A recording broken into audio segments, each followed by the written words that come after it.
கர்த்தருக்கு பிரியமானவர்களே, ஒவ்வொரு நாளும் கர்த்தர் எப்படி வழிநடத்துகிறார் என்ற இந்த தொடர் போதனையிலே கேட்டுக்கொண்டிருக்கிற அனைவருக்கும் மிக மிக நன்றி. ஏனென்றால், கர்த்தர் எப்படி வழிநடத்துகிறார் என்று நாம் அறிந்தாலே நம்முடைய வாழ்க்கையில் ஒரு 50-60% நம்முடைய வாழ்க்கையில் பிரச்சனைலாம் நீங்கிரும். அதற்கப்புறம் விசுவாசம், ஜெபம் இதெல்லாம் வைத்து நம்முடைய வாழ்க்கையில் வெற்றி பெற்றலாம். பாருங்க, அவர் நம்ம எப்படி வழி நடத்துகிறார் அதுதான் ரொம்ப முக்கியம். இப்ப நிறைய பேர் பாருங்க, குடும்பத்தில் பார்த்தீங்கன்னா, நீ அந்த குடும்பத்தை எப்படி எப்படி வழிநடத்தாப்பா அப்படி கேட்பாங்க. பார்த்தீங்களா ஊரில், உங்கள் குடும்பம் எப்படி போயிட்டுருக்கு, எப்படி நல்லா இருக்கா, எப்படி போயிட்டுருக்கு, எப்படி வழி நடத்திட்டு இருக்கீங்க, எப்படி அதாவது எப்படி போயிட்டுருக்குன்னா எப்படி நீ வழி நடத்திட்டு இருக்க அப்படின்னு கேட்பாங்க. ஒரு திருமணத்தை பண்ணி கொடுத்தவனுடைய வாழ்க்கை போதுன்னா எப்படி போயிட்டுருக்கு அப்படிம்பாங்க. அதே போல தான் நம்முடைய வாழ்க்கையை தேவன் நிர்ணயித்து வைத்து அதை எப்படி வழிநடத்துகிறார், அதை நாம் எப்படி தெரிந்து கொள்வது என்று அவருடைய வார்த்தையில தான் நாம் தெரிந்து கொள்ள முடியும். ஆகையால் அவருடைய வார்த்தை ஒவ்வொரு நாளும் தியானிக்க வேண்டும். பாருங்கள், நானும் உம்முடைய வல்லமையின்படி காலையிலே உம்முடைய கிருபையை மகிழ்ச்சியோடு புகழ்வேன். ஒரு மனுஷன் பாருங்க, அவன் என்ன பண்ணுறான், நான் உம்முடைய வல்லமை தேவனுடைய கிரியைகளை பார்க்குறான், அவன் செய்த நன்மைகளை பார்க்குறான், அவர் செய்த அற்புதங்களை பார்க்குறார். இதெல்லாம் அவன் ஒருத்தன் பார்க்குறான். அந்த விதமான அவர் செய்த நன்மைகளெல்லாம் பார்க்கும் பொழுது அவனுக்கு என்ன தோணுது பாருங்கள், நான் எங்கேயோ கிடந்தேன், ஆனாலும் என்னை தேடி வந்து இவர் எடுத்து நான் ஏதோ விதமான கெட்ட பழக்கத்தில் கிடந்தேன், மற்றவங்களுக்கு பொறாமை பண்ணிகிட்டு இருந்தேன், மற்றவங்களுக்கு கெடுதல் பண்ணிகிட்டு இருந்தேன், என் சரீரம் கெட்டு போகிற சூழ்நிலையில் இருந்துச்சு. ஆனால் என் தேவன் என்னை தேர்ந்தெடுத்தார். ஒரு மனிதனை அவர் தேர்ந்தெடுத்து அவருடைய மகிமை, ஒரு க்ளோரியை காட்டுறார் பாருங்கள். அவனை தேர்ந்தெடுக்க ஒரு சிலமான வார்த்தைகள் அவன் காதிலே கேட்டான். அவனை பாருங்க, அவன் ரட்சிப்புக்குள்ளே அவரை வழி நடத்தார் பாருங்கள். அவனை மீட்டெடுத்துட்டார்.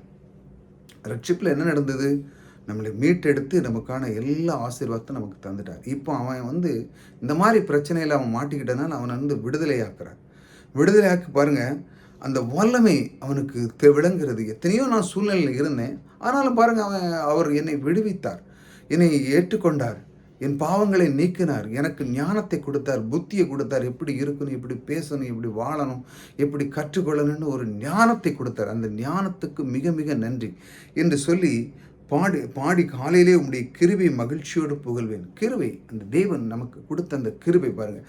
மரணத்தில் ஓலையில் இருந்தீங்க, நீங்கள் எப்படியோ இறந்து போகிற ஒரு சூழ்நிலை உங்களுக்கு வந்துச்சு, ஒரு நாள் காலகட்டத்தில் வந்துச்சு. ஆனாலும் பாருங்கள், அதெல்லாம் நீக்கினார் நம் தேவன். அதை நாம் பார்க்கும் பொழுது மகிழ்ச்சியாக, சந்தோஷமாக அவரை நோக்கி நாம் என்ன செய்கிறோம், கீர்த்தனம் பண்ணுகிறோம், பாடுகிறோம், வாங்குகிறோம், சந்தோஷத்தை மகிழ்ச்சி எழுகிறோம், நன்றி சொல்லுகிறோம்.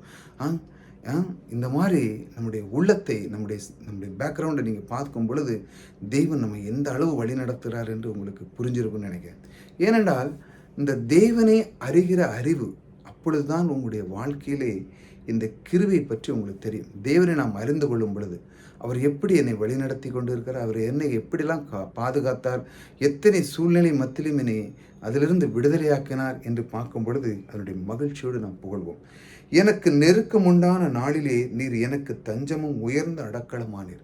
பாருங்கள், மனுஷனுடைய வாழ்க்கையில் நெருக்கம், எல்லாருக்கும் இந்த உலக வாழ்க்கையில் நெருக்கம் இருக்குது. ஏதாட்டும் ஒரு பிரச்சனையில் நெருக்கம், பொருளாதாரத்தில் நெருக்கம், குடும்பத்தில் பிரச்சனையில் நெருக்கம், மனைவி கணவன் உறவில் நெருக்கம் இருக்குது. ரொம்ப முதல்ல பிரச்சனை, அந்த தான் சொல்கிறார், பிரச்சனையில் இருக்குது. பாருங்கள், எனக்கு அந்த நெருக்கம் உண்டாகும்போது, அதாவது துன்பங்கள், ஒரு துயரங்கள், ஒரு இந்த மாதிரி வாக்குவாதங்கள், இப்படி இந்த மாதிரி சூழ்நிலைகள், கணவன் மனைக்குள்ளே வாக்குவாதம் வந்துடுது, ஒரு நெருக்கமான ஒரு உறவு இல்லாமல் போயிடுது. இந்த மாதிரி சூழ்நிலைகளில் இன்றைக்கி உலகத்தில் ஏகப்பட்ட பேர் இருக்காங்க. அவங்களுக்கு தன்னுடைய வாழ்க்கையை எப்படி வழிநடத்த முடியும் அப்படிங்கிறது தெரியல. ஏனென்றால் அவர்களுக்கு ஒருத்தர் கற்றுக் கொடுக்கலை, யாரும் அவங்களுக்கு போதிக்கலை. ஏன்னா அந்த மாதிரி தான் பேக்ரவுண்ட்லேயே வந்திருப்பாங்க. எப்படின்னா, தாய் தப்பன்னு கற்றுக் கொடுத்துருக்க மாட்டாங்க, அவங்க பணம்னு அணைஞ்சிருப்பாங்க. அவங்களுக்கு வாழ்க்கைன்னா என்னென்ன தெரியாது, வாழ்க்கையை எப்படி கண்டுபிடிக்கணும், எப்படி போகணும்னு சொல்லி கொடுத்துருக்க மாட்டாங்க. தாய் தகப்பனோட பிள்ளைகள் பேசியிருக்க மாட்டாங்க. இப்படிப்பட்ட காரியங்கள் என்ன நடக்குன்னா, அவர்களை கீழான தள்ளிவிட்டு அவர்களுக்கு நெருக்கத்தை உண்டு பண்ணிக்கிட்டு தான் இந்த பிசாசு. பாருங்கள், அவனை மீள விடாமல் அளவுக்கு அவனுக்கு எப்படியாட்டு அழிச்சிடணும் அப்படின்னு சொல்லி கர்த்தருடைய பிள்ளையை அவனை அழிக்க பார்க்கான். ஆனால் அந்த அழிக்கிற அந்த அதிபாதாளத்தில் போக வேண்டிய அந்த சூழ்நிலையிலும் அவன் கர்த்தரை நோக்கி பார்க்குறான். பார்க்கும் பொழுது என்ன நடக்கு பாருங்கள், நெருக்கம் உண்டால் நீர் எனக்கு தஞ்சம் உயர்ந்த அடக்கம். அந்த நேரத்தில் அவன் பார்க்குறான், ஆண்டவரே, இதிலிருந்து என்னை விடுவிக்கிற யார்? எனக்கு அடைக்கலம் தருகிறவர் யார்? என் தஞ்சம் புகுகிற எனக்குள்ளே இருக்கிற யார் என்று அவன் பார்க்கும் பொழுது கர்த்தர் ஓடி வருகிறார். பாருங்க, அந்த ஓடி வந்து அவனை மீட்டெடுக்கிறார். தேவனை நாம் அறிந்து அவரோடு நாம் பழக ஆரம்பிக்கும் பொழுது எந்த சூழ்நிலை தான் உலகத்தில் பிரச்சனைக்கு பஞ்சமா? ஏகப்பட்ட பஞ்சம் கிடையாது. நிறைய இருக்குது பஞ்சம். அந்த அளவுக்கு வார்த்தைகளால் கொட்டி துன்பப்படுத்தவங்க ஏகப்பட்ட இருக்குது. அந்த மாதிரி பிரச்சனைகள் நிறைய இருக்குது இந்த உலகத்தில். பஞ்சமே கிடையாது. ஆகையால் அந்த மாதிரி நேரத்தில் மனுஷனை ஏதாட்டு கீழே தள்ளணும், ஏதாட்டு பண்ணணும், ஏதாட்டு பேசணும், இப்படி தான் அவங்களுக்கு இருக்கிறாங்க. வெளியே அவங்கள எப்படியாட்டு முன்னேற வைக்கணும், அவங்கள எப்படியாட்டு அவங்களுக்கு பாதுகாப்பு கொடுக்கணும், அவங்களுக்கு ஏதாட்டு இந்த படியிலேருந்து மேலே படி உயர்த்தணும் அப்படின்னு யாரும் நினைக்க மாட்டாங்க. எல்லாருக்குமே ஒரு விதமான ஒரு பொறாமை கொண்டா இருக்கும். அதுவும் நீங்கள் வெளியே போண்டாம், அண்ணன் தம்பி அக்கா தங்கச்சிக்குள்ளே பொறாமை தான். நீங்கள் வெளியே போயெல்லாம் நீங்கள் பொறாம்பட வேண்டிய அவசியம் இல்லை. நீங்கள் நல்லா வளர்ந்தீங்கன்னா உங்கள் குடும்பத்திலே பொறாம்படவங்க நிறையா இருக்காங்க. உங்கள் சொந்த பந்தங்கள் இருக்குது. அடுத்தால அதை விட பக்கத்துலேயே வீடுகாரங்க இருக்காங்க. முதல்ல உங்கள் சொந்த பந்தங்கள் தான் பொறாமப்படுவாங்க. இந்த மாதிரி சூழ்நிலையில் நம்ம என்ன சொல்கிற மாதிரி, இந்த மாதிரி தஞ்சம் புகிற என் தேவன் என்னோடு கூட இருக்கிறீர் என்று நாம் சொல்லும் பொழுது அவருடைய வழிநடத்தலை நாம் பருகிறோம். இப்படித்தான் அவர் ஒவ்வொரு நாளும் வார்த்தை கொண்டு இந்த எனக்கு நெருக்கம் உண்டான நாளில் நீர் எனக்கு தஞ்சம் அடைக்கலமானீர், அந்த நேரத்தில் எனக்கு அடைக்கலமானீர். அதை நான் புரிந்து கொண்டதுனால நீர் எப்படி என்னை வழிநடத்துகிறீர் என்று நானும் புரிந்து கொண்டேன் என்று சொல்லி அவனுடைய மனம் துள்ளி மகிழ்ந்து பாடுகிறான், ஆடுகிறான்.